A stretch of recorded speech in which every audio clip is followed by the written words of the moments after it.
Surprise! You may be seated.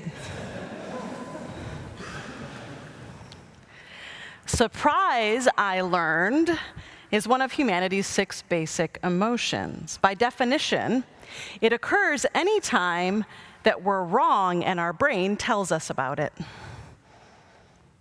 When we're surprised by a priest hiding behind a pulpit, our bodies actually freeze for 1/25th of a second and begin what one researcher refers to as the surprise sequence.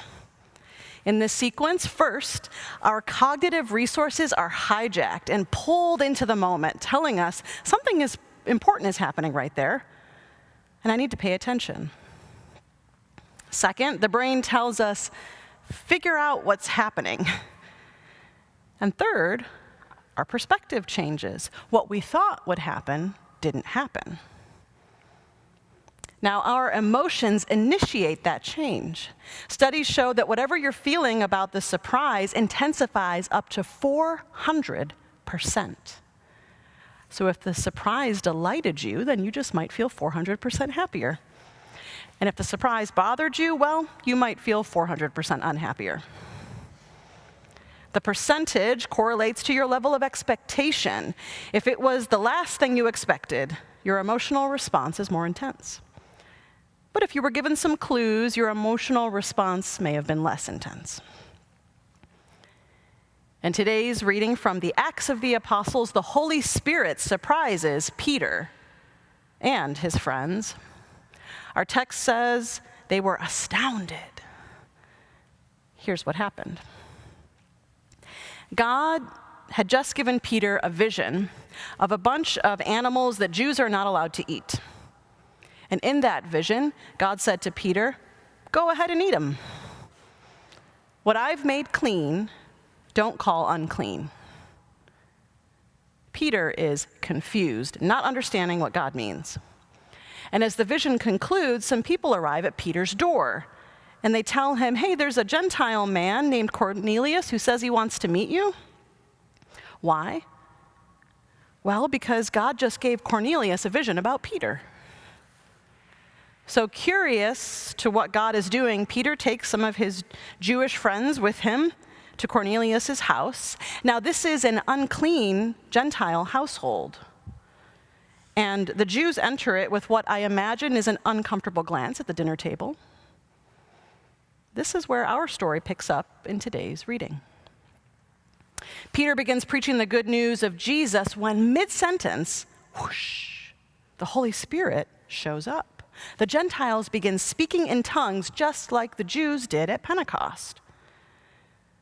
The Greek text says that the Jews are absolutely flabbergasted, beside themselves, 400% brain explosion.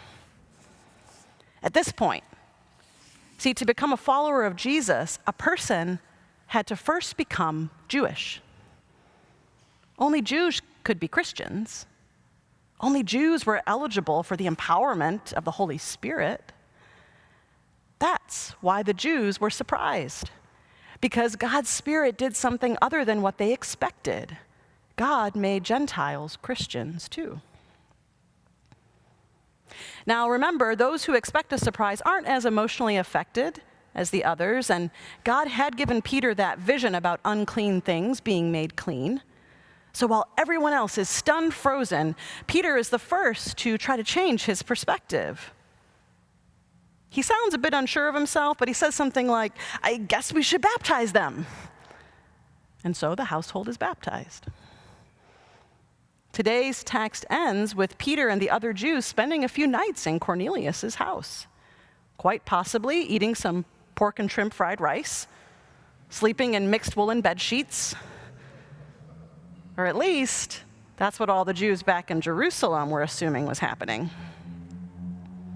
See, Jews couldn't mix with Gentiles because Gentiles mixed too many things.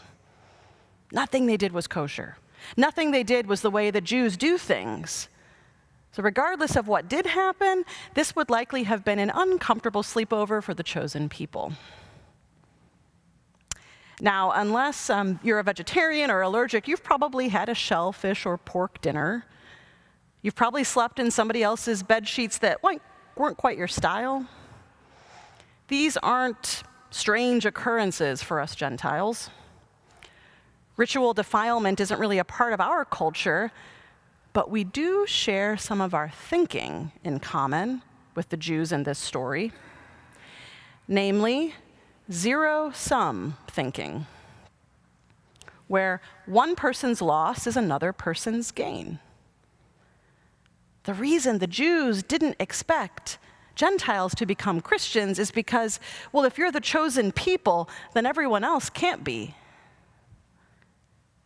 And according to Pew Research Center, Americans think this way about our politics. Both Trump and Biden supporters say that if the other wins the next election, it would result in lasting harm to the country. The stats are almost identical, with 89% of Trump supporters claiming concern if Biden is elected, and 90% of Biden supporters claiming concern if Trump is elected. 90% is almost the entire party. Americans may not be arguing over bed sheets and shellfish, but in our politics, we come pretty close to arguing which side is made up of the chosen people. According to an article published by the University of Florida's Law School, I quote, "A zero-sum mindset can lead to undesirable results, both because it can make disputes harder to resolve, and because people holding such beliefs are more likely to get into conflicts to begin with." Over the past several decades, legal educators specializing in dispute resolution have worked hard to challenge that mindset. The task is not simple, for framing conflict in zero-sum terms has very deep cultural roots, tracing back at least to the biblical stories. End quote. Even legal history is aware of the Bible's zero-sum mindset. And science confirms that this way of thinking is ancient.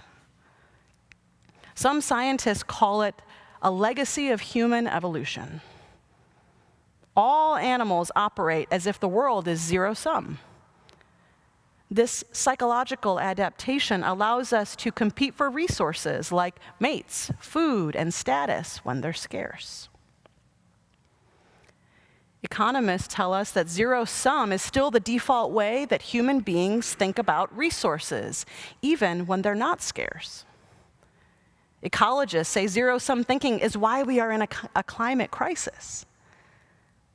We maintain a mindset of scarcity. What's good for the planet won't be good for me. When it comes to zero-sum, you and I aren't much different than Peter and his friends. In fact, an American parable based on today's story in Acts might sound something like this. Imagine with me that you and your closest friends are at your regular hangout spot. You're all friends because, well, you see the world in similar ways. You get each other spiritually, socially, politically. And it is an election year. So as you all commiserate on your similar values, you notice the house across the street from you, well, it has political signage all over the yard. Signage from the party least like your own. Red or blue signs screaming alternative ways of seeing the world into your eyeballs. Now picture this. Your best friend is there, the person you most respect for many reasons, but especially spiritually. Maybe you go to church together. You trust their relationship with God. Now imagine your friend takes their last bite of a well-enjoyed meal and says to you, "Catch you later, gotta go to a party." And they pull out a hat matching the political signage across the street, place it on their head, and walk into that house. I bet your body would freeze for at least 1/25 of a second. Mine would.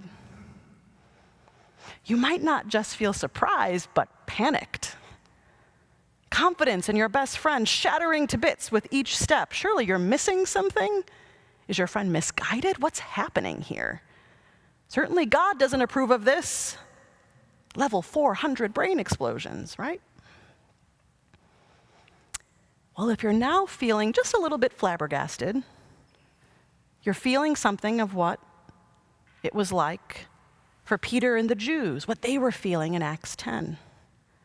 And Acts 11, this next chapter, begins exactly how I imagine the night after that political party might go, with Peter leaving Cornelius' house, walking across the street to Jerusalem to his friends who all look at him like he's grown a second head.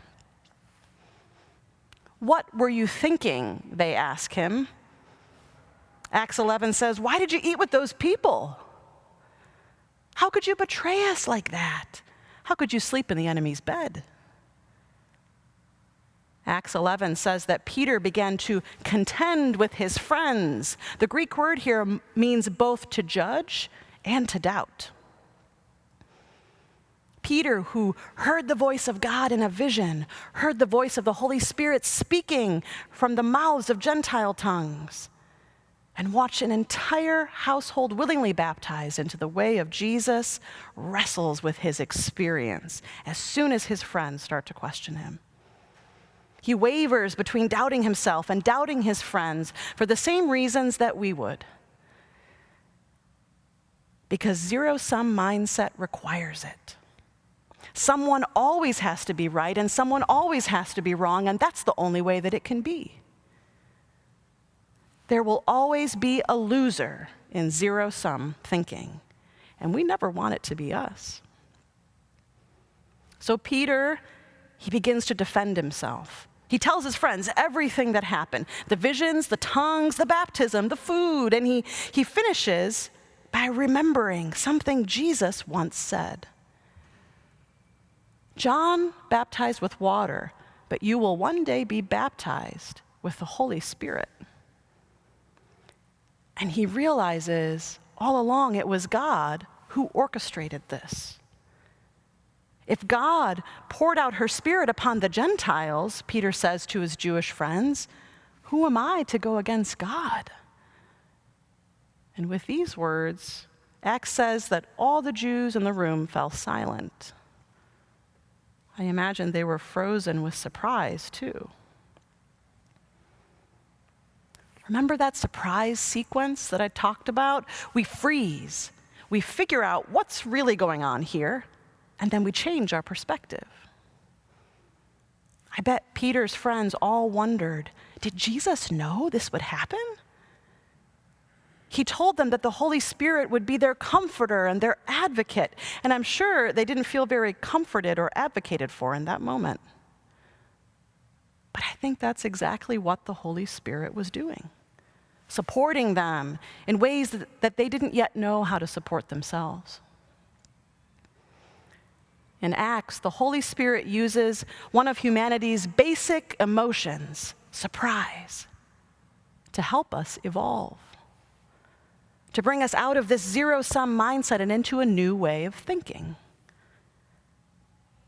In Romans, the Apostle Paul reflects on Gentiles becoming Christians using a metaphor about an olive tree.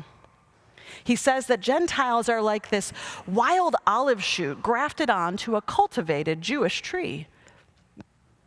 He said that God did this thing contrary to nature.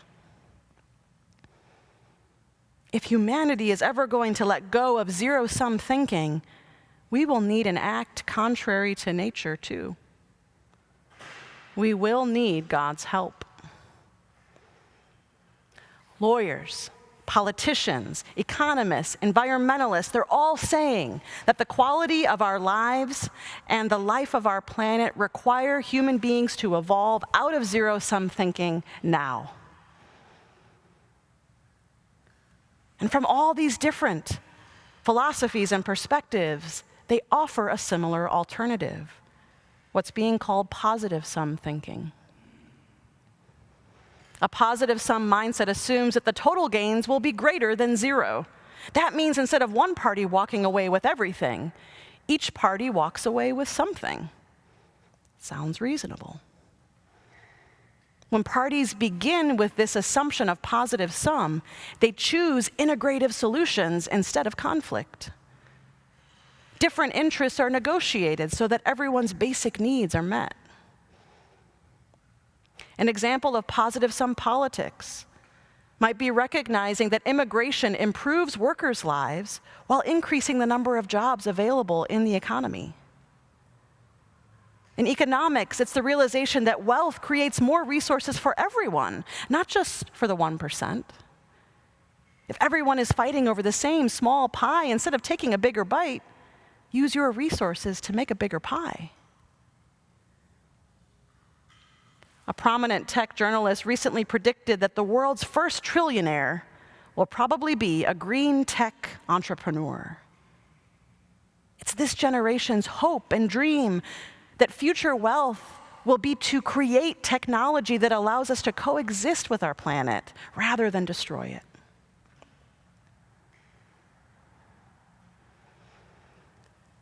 There was a long moment of silence after Peter reminded the Jews that Jesus promised to baptize people with the Holy Spirit.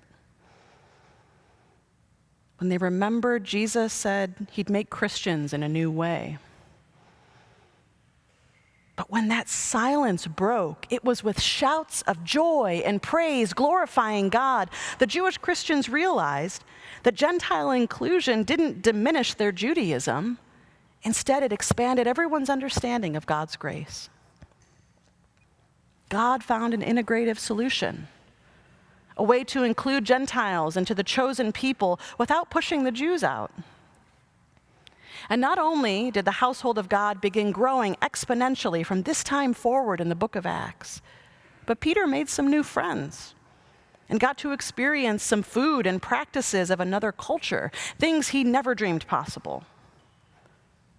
Positive sum thinking expanded everyone's understanding of God and of each other. And I wonder what might happen if we allowed God to change our zero-sum mindsets into positive-sum thinking. I imagine the Holy Spirit might advocate for us in a similar way than she did in the first century. She might use surprise to get our attention too, to help us freeze our current zero-sum mindset and change our perspective. Remember, by definition, surprise is your brain's way of telling you that you were wrong. So, the next time you find yourself truly surprised, listen for the Holy Spirit. She just might be inviting you into something brand new.